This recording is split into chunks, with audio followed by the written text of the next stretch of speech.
More mandates for state and city workers. The people now required to get their shots or face weekly testing.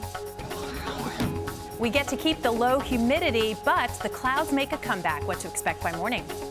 And New York Live with your ticket to an immersive new speakeasy serving up music, magic, and cocktails in Times Square. This is News 4 Now for August 2nd. I'm Jen Maxfield. Workers at New York City-run hospitals must now show proof of vaccination starting today. If they can't, they must be masked and tested weekly.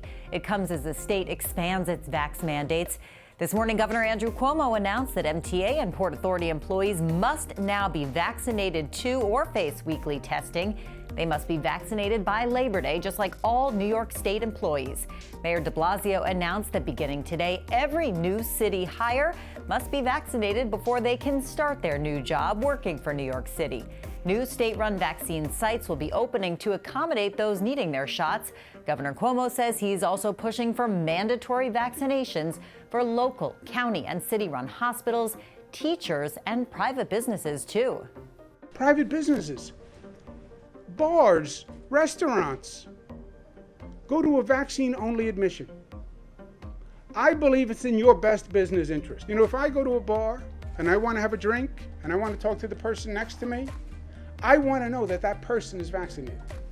As of this weekend, over 10 million vaccine doses have been given out in New York City.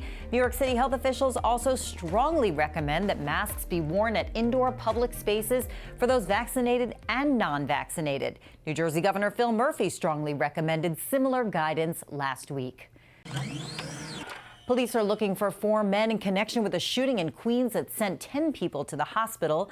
Surveillance video shows people scrambling for cover as shots rang out near 37th Avenue and 99th Street Saturday night. Police say it appears 3 of the victims were known gang members who were targeted. The other 7 are believed to be innocent bystanders. All 10 are expected to recover. As for the suspects, police say 2 of them were firing handguns, while the other 2 followed on scooters and helped them get away. In New Jersey, chaos at Red Bull Arena following doubleheader soccer matches. Take a look at this video obtained exclusively by News 4. You see the moments a fight broke out outside the stadium in Harrison.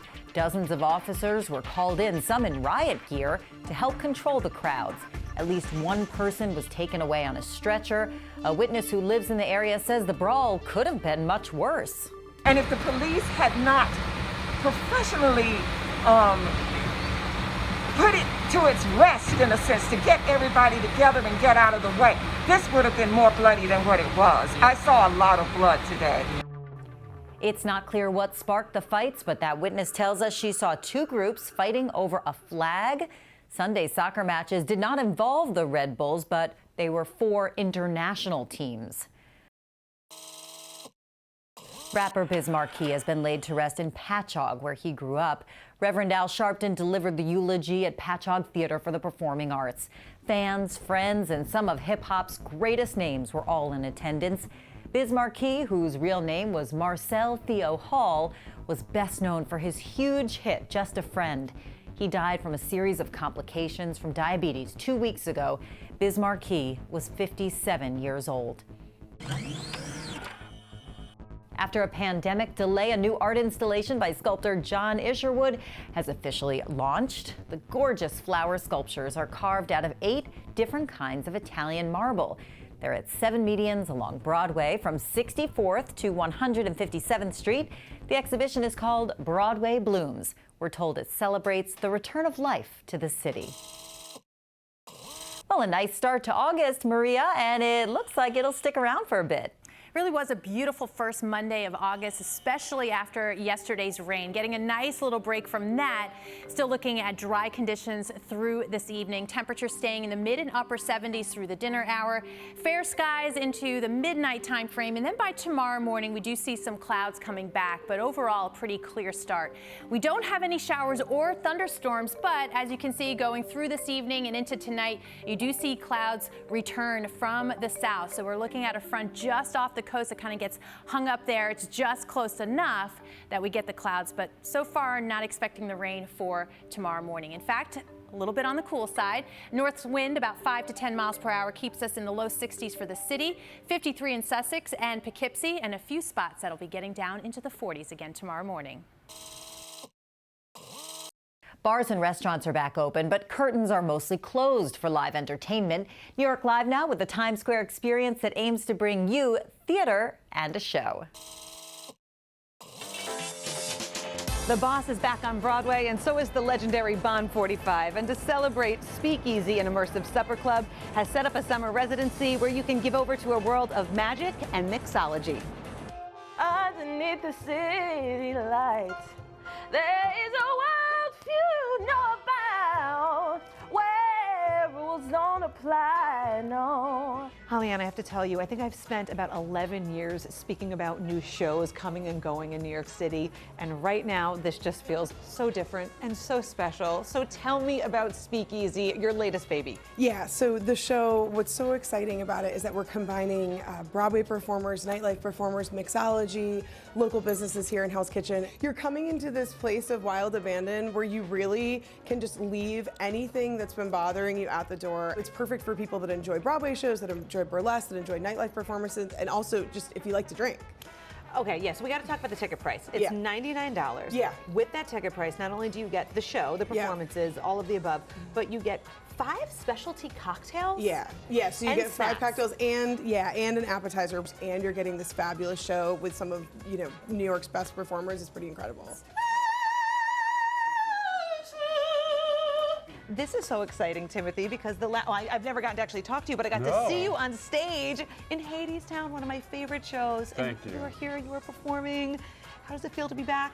Oh my gosh, so exciting. I was very nervous, to be honest. It was thrilling and very emotional to really experience that energy again and to be able to help this industry with the restaurant coming back and Broadway coming back and then other live performances and all have it be in one place at one time is just so overwhelmingly exciting. Live theater is back and we are so excited. Come check out Speakeasy on Friday and Saturday nights here at Bond 45. Cheers to you all. Cheers to live theater being back. Now to a News 4 exclusive, a one-on-one interview with former New York Mayor Rudy Giuliani. He initially sat down with government affairs reporter Melissa Russo for an upcoming story on September 11th, but then he got candid about the ongoing federal investigation into his dealings with Ukraine. I committed no crime. And if you think I committed a crime, you're probably really stupid because you don't know who I am. Former Mayor Rudy Giuliani seems fixated on declaring his innocence as a federal investigation looms into whether he was working as an unregistered lobbyist for Ukrainian officials. Is the guy who put the mafia in jail, terrorists in jail, Ed Koch's commissioners in jail, and the worst people on Wall Street. I'm not going to file? I mean, that's just crazy. Giuliani says he was only working for President Trump as his lawyer, voicing frustration about the FBI searches of his home and law office, calling the investigation misguided and politically motivated. I mean, I'm more than willing to go to jail if they want to put me in jail. And if they do, they're going to suffer the consequences in heaven. I'm not. I didn't do anything wrong. Why are you willing to go to jail if you feel that you're innocent? Because they lie and they cheat. Giuliani has been facing FBI scrutiny since 2 business associates were arrested in 2019 in a separate case.